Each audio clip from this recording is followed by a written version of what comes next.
Fraction मिळतोय. आता दुसरं एक्झाम्पल पाहूयात आपण. 24/30. आता दोघांनाही आपल्याला जर 3 ने डिवाइड केलं, दोघांनाही 3 ने भाग जातो.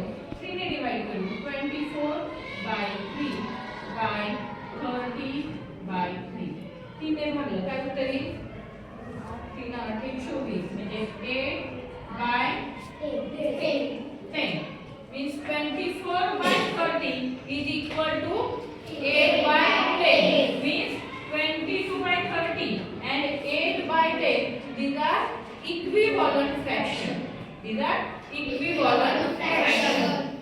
जर आपल्याला डिनॉमिनेटर दिलेला आहे आणि त्याचा इक्विव्हॅलंट फ्रॅक्शन समजा काढायचा आहे. समजा इथे दिला 5/9 इज इक्वल टू, आता डिनॉमिनेटर 18 आहे आणि आपल्याला विचारलेलं आहे न्यूमरेटर काय असेल. What will be the numerator.